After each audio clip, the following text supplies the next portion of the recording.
인사만 이렇게 하고 보이는 것만 보고 살지는 않으시리라 믿습니다. 아멘.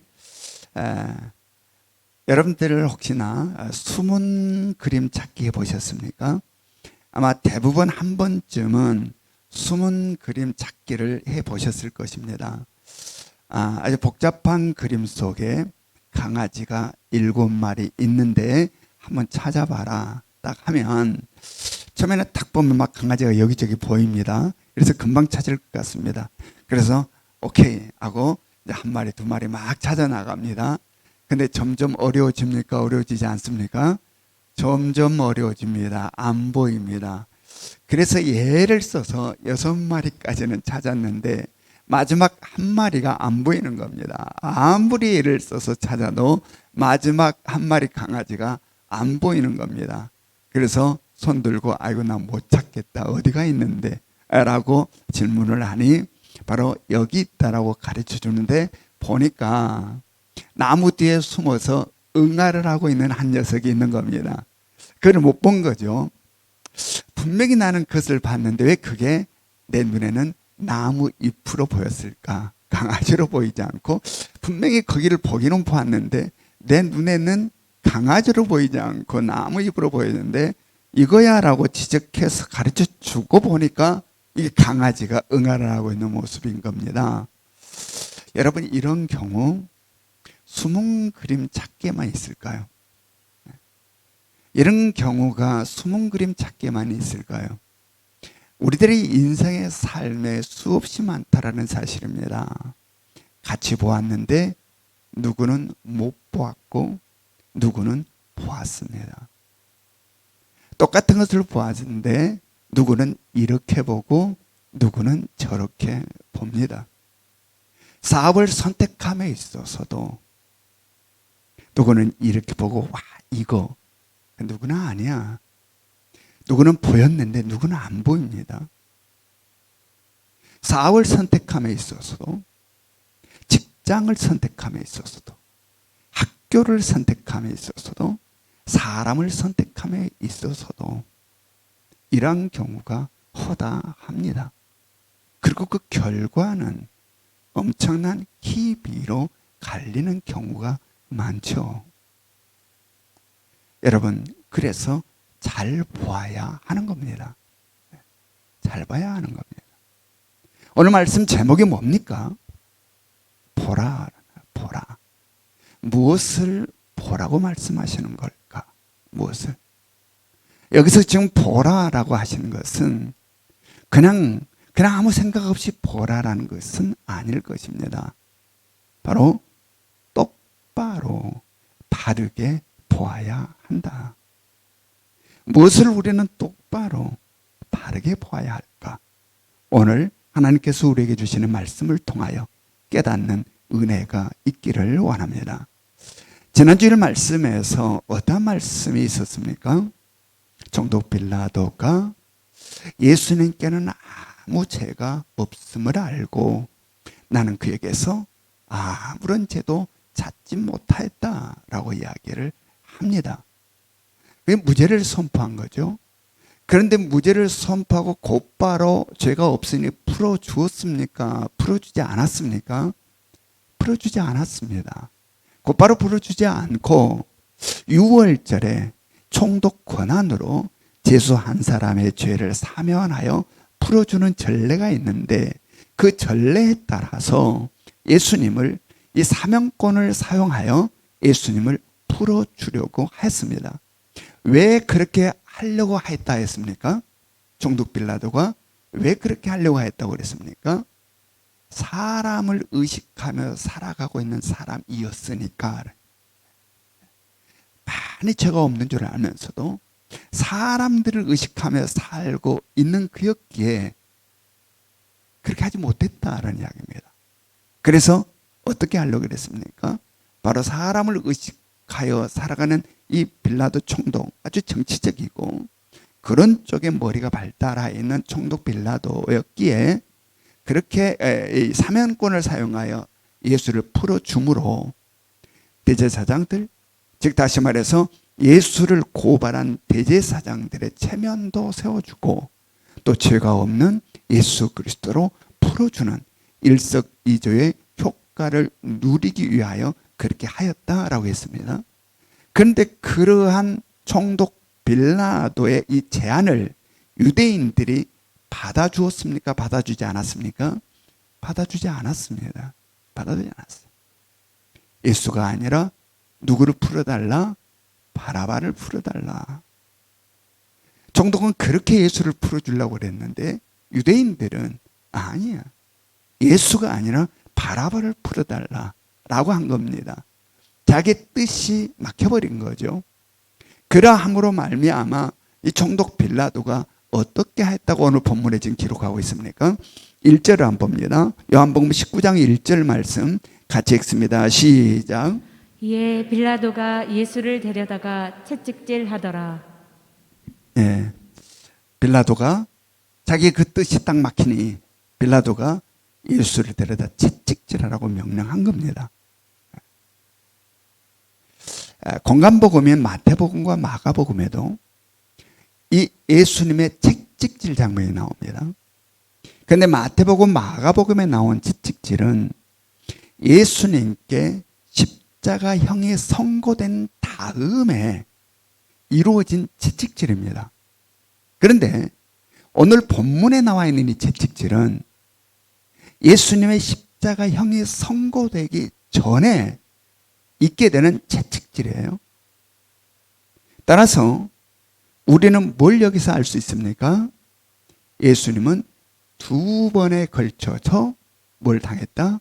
채찍질을 당했다 그러네요. 예수님은 두 번에 걸쳐서 채찍질을 당했음을 우리가 알 수 있다 그러네요. 이 마태복음, 마가복음에 나와 있는 이 채찍질은 두 번째 채찍질이에요. 즉 십자가형이 확정된 다음에 그 형벌로서 맞게 되는 채찍질이에요. 그 형벌로서. 그런데 오늘 본문에 나와 있는 이 채찍질은 1차 첫 번째 채찍질로서 바로 형이 확정되기 전인 신문과 고문의 형태의 채찍질을 당한 겁니다. 그래서 원어를 보면 이 마태복음, 마가복음에 나와 있는 채찍질이라는 단어와 요한복음에 나와 있는 채찍질이라는 단어가 다른 단어를 사용하고 있어요. 즉 성격이 달라요. 그래서 예수님은 두 번에 걸쳐서 채찍질을 당했다라는 겁니다. 여러분, 왜 총독 빌라도는 예수님의 죄가 없다라고 해놓고도 이렇게 채찍질을 명한 것일까? 왜 방금 전에 나는 그에게서 아무 죄도 찾지 못하였다라고 해놓고 왜 이렇게 채찍질을 명령하신 걸까? 여러분, 여기에서 나오는 이 채찍은 우리가 알고 있는 그런 일반 채찍이 아니에요. 바로 채찍에 납덩어리가 붙어 있고 뼈 조각들이 붙어 있고 쇠 조각들이 붙어 있어서 채찍질을 하면 이것이 몸살에 팍팍 박히는 거예요. 그리고 잡아다니면 살점들이 뚝뚝 떨어져 나오는 그런 채찍. 그래서 이 채찍이 옆구리에 나가 치게 되면, 그래서 거기에 붙어 있는 이 채찍을 잡아채면 옆구리에 있는 살점들이 떨어져 나감으로 말미암아 이 기록에 의하면 옆구리에 있는 갈비뼈가 하얗게 뼈가 보였다라고 기록하고 있습니다. 그리고 이 채찍이 얼마나 고통스럽고 아주 엄청난 채찍이었는지 십자가형을 받은 죄인들이 십자가에 달리기 전에 채찍을 맞는 가운데 숨을 거두는 죄인들도 종종 있었다라는 이야기입니다. 바로 이렇게 엄청난 채찍을 예수님께서 맞으신 겁니다. 그리고 그 다음에 어떠하였다라고 성경이 기록하고 있습니까? 자, 요한복음 19장 2절부터 3절, 요한복음 19장 2절부터 3절 같이 읽습니다. 시작. 군인들이 가시나무로 관을 엮어 그의 머리에 씌우고 자색 옷을 입히고 앞에 가서 이르되 유대인의 왕이여 평안할지어다 하며 손으로 때리더라. 예, 총독 빌라도의 명을 받아서 그 엄청난 채찍질을 한 이 로마 군병들이 이제는 뭘 했다라고 기록하고 있냐면 가시나무로 면류관을 만들어서 예수님의 머리에 씌웠다라는 이야기입니다. 이것은 당시 근동 지방의 이 멸루관은 왕들이 쓰는 거예요. 멸루관은 일반 사람들이 쓰는 게 아니라 멸루관은 당시 근동 지방의 왕들이 썼던 게 멸루관이에요. 멸루관. 그래서 여기서 이 권세와 영광을 상징합니다. 멸루관은 권세와 영광. 그리고 당시에 나와 있는 주조 화폐에도 바로 이 왕들이 멸류관을 쓰는 그런 모습들이 이 주조 화폐에 나와 있는 경우들이 많이 있어요. 그래서 이것은 왕권과 신권을 지금 나타내고 있는 거죠. 바로 이 군병들이 예수님께 가시로 만든 멸류관을 씌웠다는 겁니다. 가시가 멸류관을 씌웠는데 가시로 만든 멸류관을 씌웠다. 그리고 성경에 보면 뭘 입혔다라고 지금 기록하고 있습니까? 자색 옷을 입혔다라고 기록하고 있습니다. 자색 옷. 여러분, 이 당시 이 자색 옷은 왕들이 입은 옷이에요. 왕들이. 그래서 우리가 로마 시대를 배경으로 하는 영화를 보면 왕들이 자색 옷을 입고 나오는 장면 여러분 보셨습니까? 못 보셨습니까? 보셨죠? 이 로마 시대를 배경으로 하는 영화들 보면 자색 옷을 입고 나오는 왕들을 우리가 아주 쉽게 볼 수 있습니다. 바로 이 자색 옷을 입혔다라는 이야기입니다. 근데 이 군인들이 예수님께 입혔던 이 자색 옷도 왕들이 입은 그런 아주 기가 막힌 그런 옷이 아니고 아주 허접하게 만든, 허접하게 색깔만 자색이 난 그런 옷을 입힌 거죠. 그리고 마태복음 마가복음에 보면 이때에 예수님은 손에 갈대를 들려주었다라고 이야기합니다. 갈대를 잡게 하였다. 이것은 뭘 뜻하냐면 당시 왕들이 금홀을 들고 있어요. 금홀. 그래서 바로 그것처럼 예수님의 손에 갈대를 쥐어서 들고 있겠다라는 이야기입니다. 마치 지금 뭐처럼 꾸며놓은 겁니까? 왕처럼 꾸며놓은 겁니다. 군인들이 마치 예수님을 왕처럼 꾸며놓은 거예요. 그리고 나서 어떠했다고 성경이 기록합니까? 앞에 가서 이르되 유대인의 왕이요 평안할지어다 하며 손으로 때리더라. 손으로 때리더라. 마치 왕처럼 이렇게 딱 꾸며놓고 군인들이 줄을 서서 마치 신하들이 왕 앞에 나가서 인사를 드리는 것처럼 군인들이 예수님 앞에 딱 줄을 서서 한 사람씩 나아가 유대인의 왕이여 평안하십니까? 라고 인사를 하고 손으로 때렸다라는 이야기입니다. 이 마태복음 마가복음에는 또 어떻게 기록하냐면 그들이 꿇어 엎드려 절을 했다라고 표현합니다. 그러니까 군인들이 예수님 앞에 줄을 서서 쫙 하게 신하들처럼 줄을 서가지고 예수님 앞에 나와서 꿇어 엎드려 절을 하고 일어나서 바로 침을 뱉고 뺨을 때리고 갈대를 빼앗아서 갈대로 머리를 집어쳤다라고 기록하고 있어요. 이것은 조롱이죠. 조롱해. 말할 수 없는 조롱이에요. 말할 수 없는 멸시, 천대, 조롱이죠. 그리고 그 다음 그들은 어떻게 했을까요? 자기들끼리 모여서 낄낄대며 웃었을 겁니다. 낄낄대며 비웃었을 거예요. 채찍에 맞아 피투성이가 된 예수 그리스도, 가시면류관을 쓰신 예수 그리스도, 그리고 그 허접한 자색 옷을 걸치고 갈대를 들고 있는 그 예수 그리스도의 모습은 군인들에 있어서 어떠한 모습으로 비쳤을까요? 지금 이 예수 그리스도의 이 모습은 군인들이 볼 때에 어떠한 모습으로 보였을까? 그리고 예수를 믿지 않는 지금의 세상 사람들은 그 예수 그리스도의 모습이 어떻게 보일까요? 어떻게? 그렇다면 지금 우리는 그 예수 그리스도의 모습이 어떻게 보이십니까? 그리고 어떻게 느껴지십니까? 어떠한 마음이십니까? 우리의 죄를 볼 수 있기를 원합니다. 우리의 잘못을 볼 수 있기를 원합니다. 우리를 대신해서 당하고 계신 예수 그리스도의 모습을 볼 수 있기를 원합니다. 우리를 향하신 주님의 사랑, 우리를 향하신 주님의 마음을 우리는 볼 수 있기를 원합니다. 더불어 비참하고 불쌍하고 초라하고 형편없는 예수 그리스도의 모습이 아니라 바로 만왕의 왕, 왕 중의 왕이신 예수 그리스도를 볼 수 있기를 원합니다.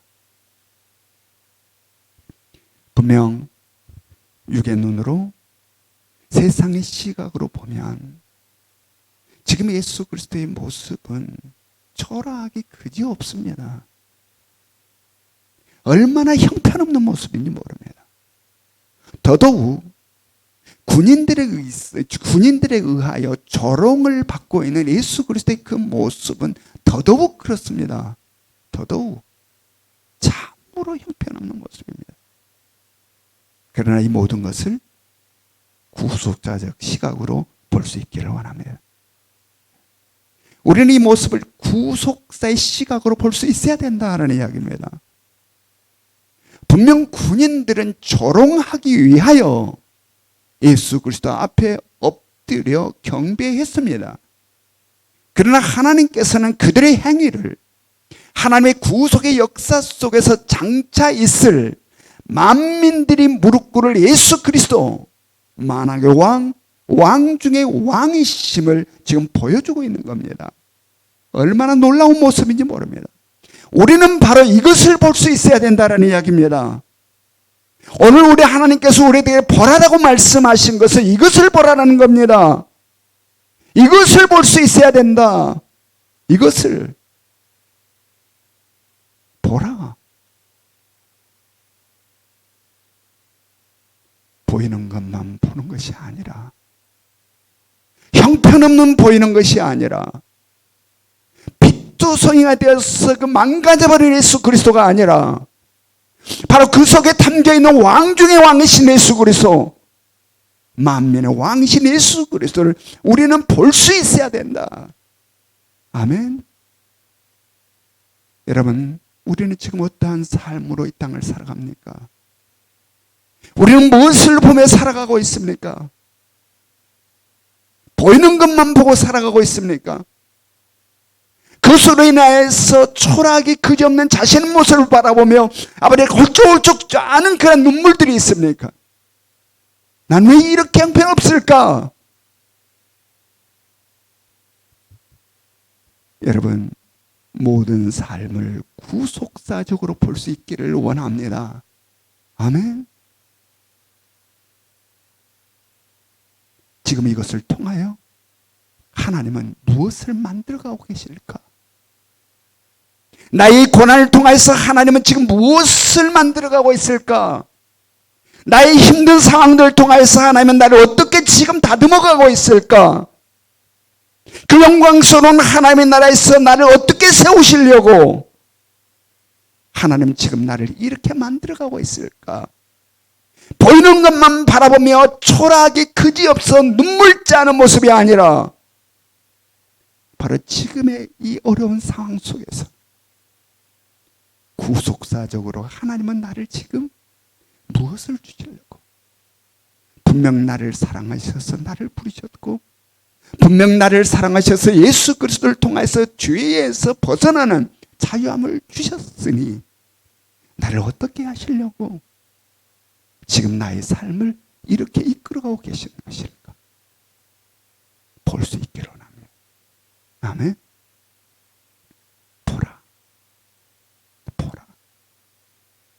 형편없이 빛투성이는 예수 그리스도가 아니라 하나님은 우리들에게 바로 거기에 담겨있는 만왕의 왕 중의 왕, 바로 구속사적으로 보라라는 이야기. 우리의 모든 시선이 이러한 시선, 이러한 시각이 있기를 원합니다. 요한복음 19장 4절부터 5절, 요한복음 19장 4절부터 5절 말씀 같이 읽습니다. 시작.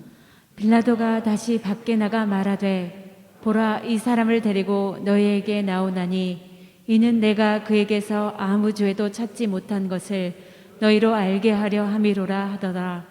이에 예수께서 가시관을 쓰고 자색 옷을 입고 나오시니 빌라도가 그들에게 말하되 보라 이 사람이로다 하매.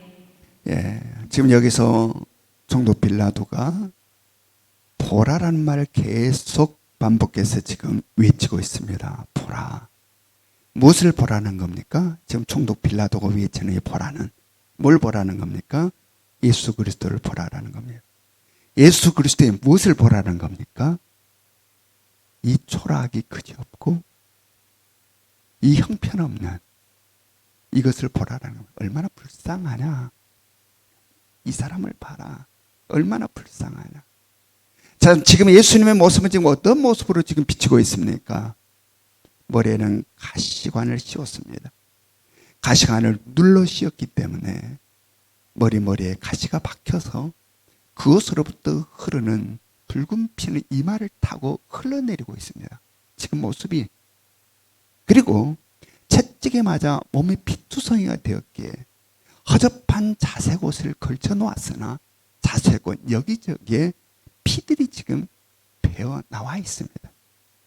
바로 그 예수를 군병들이 끌고 지금 유대인들 앞으로 나온 겁니다. 그 예수를 끌고 나왔어요, 밖으로. 유대인들이 보는 앞으로. 그러면서 총독 빌라도가 그 예수를 가르치며 보라, 보라. 이 사람을 보라, 이 사람을 보라. 이것을 라틴어로 에케호모라고 그래요. 에케호모. 이 사람을 보라. 이 에케호모라는 이 이름으로 이 성화들이 굉장히 많아요. 이때 예수님의 모습, 이때의 예수님의 모습을 그려놓은 그림. 이게 에케호모라고 그래서 굉장히 많은 성화들이 있습니다. 예. 바로 이 순간에 예수님의 모습을. 여기에 총독 빌라도가 이 사람을 보라. 그 비참한 모습을 보라는 거예요. 이 사람을 보라.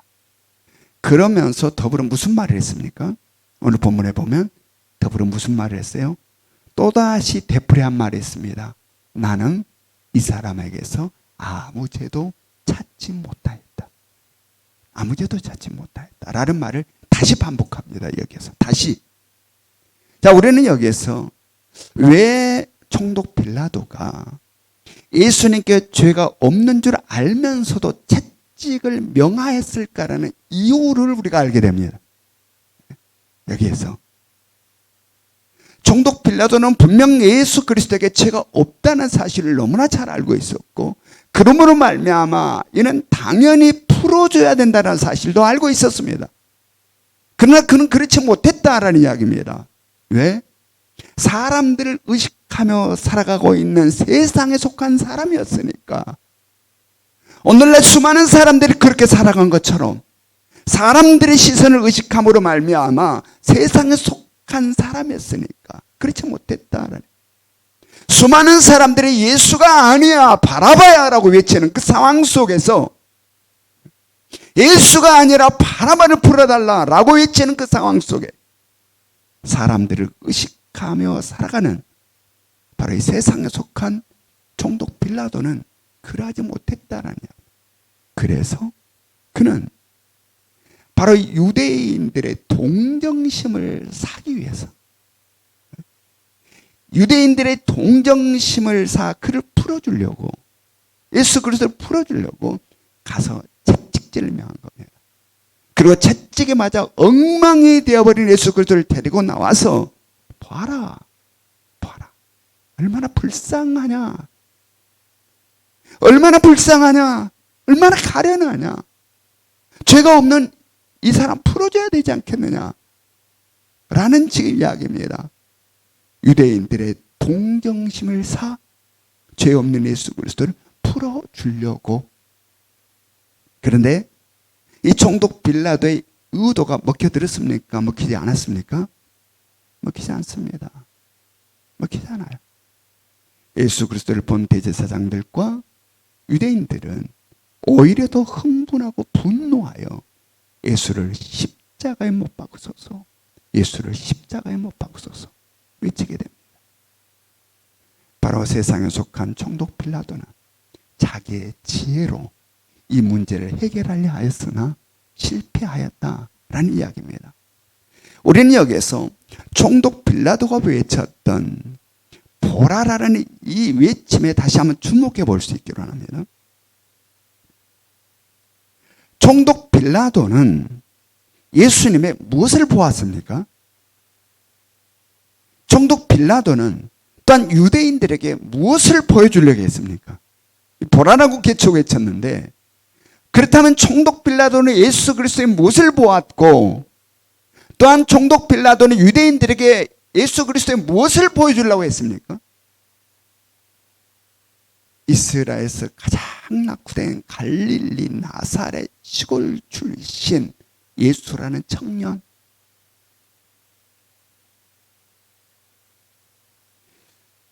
대제사장들을 비롯해서 사내되는 공회원들과 종교적 갈등으로 인하여 억울하게 지금 끌려 나와 있는 이 청년 예수.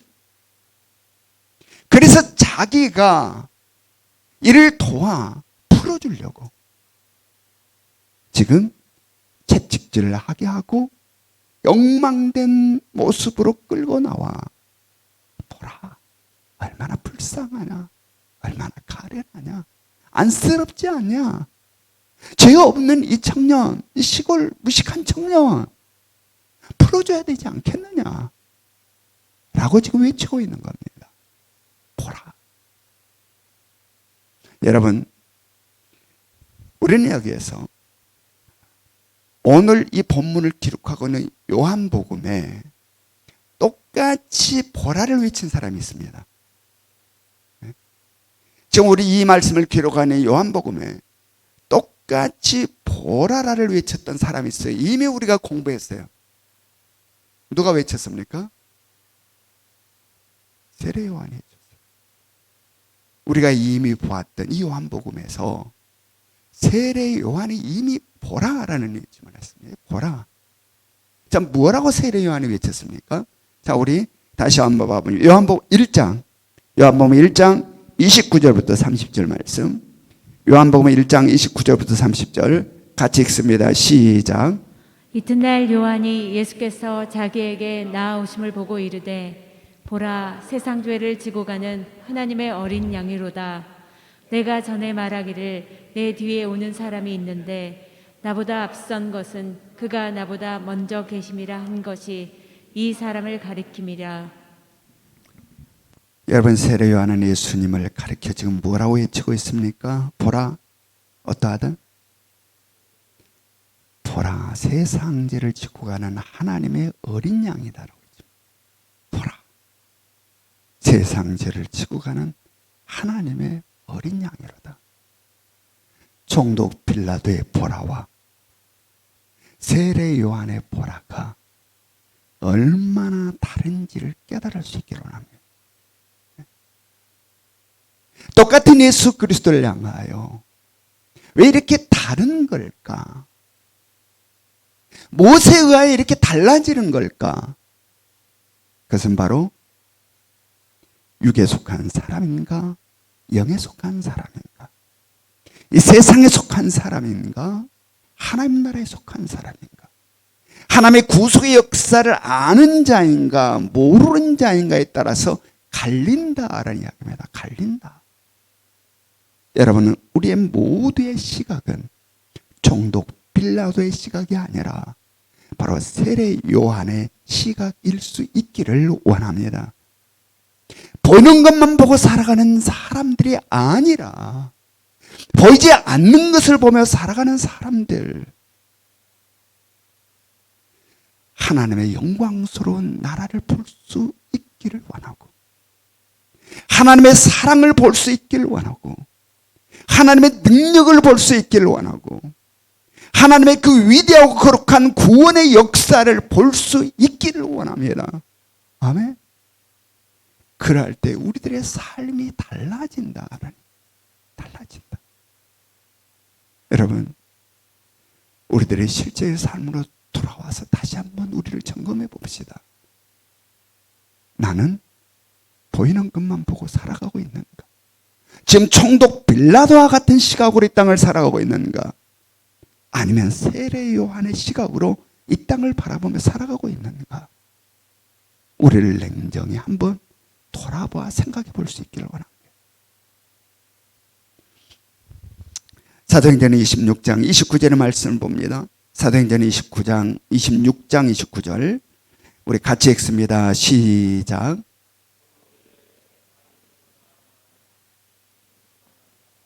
오늘 내 말을 듣는 모든 사람도 다 이렇게 결박된 것 외에는 나와 같이 되기를 하나님께 원하나이다 하니라. 이 말은 여러분 우리가 사도행전을 공부했으니까 한번 퀴즈 해볼까요? 이 말은 언제 어디서 누가 한 말일까요? 이 말은 바울이 가이사라에 있는 감옥에 갇혀 있을 때에 바로 총독 베스도와 아그리빠 왕 앞에서 신문을 받으면서 했던 말이에요. 이때 바울은 죄인의 신분으로 신문을 받고 있었고 베스도 총독과 아그리빠 왕은 죄인 바울을 신문하고 있었습니다. 그러면 지금 여기에서 누가 불쌍한 자이고 누가 부러운 자입니까? 누가 불쌍한 자이고 누가 부러운 자입니까? 세상 시각으로 보면 죄인 바울은 불쌍한 사람이고 그 엄청난 권력과 권세와 부를 누리고 있는 바로 총독 베스도와 아그리빠 왕은 부러운 사람입니다. 부러운 사람. 그런데 여기서 지금 바울은 그들을 향하여서 너희들도 나와 같이 되기를 원합니다. 당신들도 나와 같이 되기를 원한다고 이야기합니다. 여러분은 어떻게? 지금은 감옥에 갇혀서 하루하루를 갇혀서 힘겹게 살아가는 바울이 그 엄청난 권세와 권력과 화려함과 즐거움 속에 살아가는 베스도와 아그리빠 왕을 향하여서 당신들도 나같이 되기를 원한다라고 이야기할 수 있을까요? 어떻게? 바로 보이지 않는 것을 보고 있기 때문이다라는 이야기입니다. 아멘? 보이지 않는 것을 보고 있기 때문이다. 보이지 않는 하나님의 시선을 보고 있기 때문이에요. 보이지 않는 하나님의 통치와 다스림을 보고 있기 때문에 보이지 않는 하나님의 보호하심과 지켜주심을 보고 있기 때문이다라는 이야기입니다. 그리고 보이지 않는 하나님의 구속의 역사 속에 자신을 통해서 멋지게 펼쳐나가는 하나님의 손길을 지금 보고 있기 때문이다라는 이야기. 그렇다면 지금 우리는 무엇을 보고 살아갑니까? 바울은 이러했는데 자, 우리들 신앙인이잖아요. 그렇다면 우리는 무엇을 보고 살아갑니까? 무엇을 보고 힘들어하고 무엇을 보고 신나하십니까? 무엇을 보고 기뻐하고 무엇을 보고 슬퍼하고 계십니까? 무엇을 보고 희망과 소망이 넘치고 무엇을 보고 절망하고 좌절하고 계십니까? 그리스도 안에서 보이지 않는 것을 볼 수 있기를 원합니다. 그럴 때 우리는 슬픔 속에서 기쁨을 볼 수 있고 절망 속에서 소망을 볼 수 있고 죽음 속에서 생명을 볼 수 있다. 여러분, 예수 그리스도를 통하여 세상의 모든 것들을 새롭게 볼 수 있기를 원합니다. 아멘. 예수 그리스도가 없는 눈으로 세상을 살지 마시기 바랍니다. 예수 그리스도가 없는 눈으로 나 혼자 몸부림치면서 힘겹게 살아가는 세상의 삶 아니고 예수 그리스도를 통하여 모든 것들을 바라볼 수 있기를 원합니다. 그럴 때 예수 그리스도 안에만 있다면 우리는 언제나 희망이라, 우리는 언제나 감동이라, 우리는 우리는 언제나 감사하라. 이것이 진정한 예수 그리스도를 보고 살아가는 사람들의 모습일 것입니다. 우리 모두가 그러한 자로 이 땅을 살아가는 여러분과 제가 될 수 있기를 주님의 이름으로 축원합니다. 우리 적용 질문을 같이 읽겠습니다. 적용 질문 1번 시작. 예수님이 당하신 고난을 대할 때에 어떠한 마음의 반응이 있습니까? 2번 시작. 지금 많이 힘들고 고통스러운 것이 무엇입니까? 구속사에서 어떻게 해석되고 있습니까? 3번 시작. 주님 안에서 보이지 않는 것 중에 가장 선명하게 보고 싶은 것이 있다면 무엇입니까? 예, 오늘 말씀을 서로 같이 나누시고 꼭 나누시기 바랍니다. 부부로도 좋고 아니면 혼자라도 꼭 한번 나눠보고, 그래서 그 말씀이 우리들의 삶에 적용되는 일들이 있었으면 좋겠습니다. 지금은 우리 주 예수 그리스도의 은혜와 하나님 아버지 끝없는 사랑하심과 성령님의 감화감동 역사하심이 이제는 보이는 것만 보며 세상 사람들과 똑같이 힘들어하며 살지 아니하고 예수 그리스도를 바라보며 구속사적으로 모든 것들을 해석하여 언제나 그 은혜에 감사하고 감격함의 희망과 소망 가운데 살기를 소망하는 이 자리에 모이는 성도들과 각 가정에서 영상으로 예배를 드리고 있는 우리 예명의 가족들 머리 위에 지금으로부터 영원토록 함께 하시기를 간절히 축원하옵나이다. 아멘.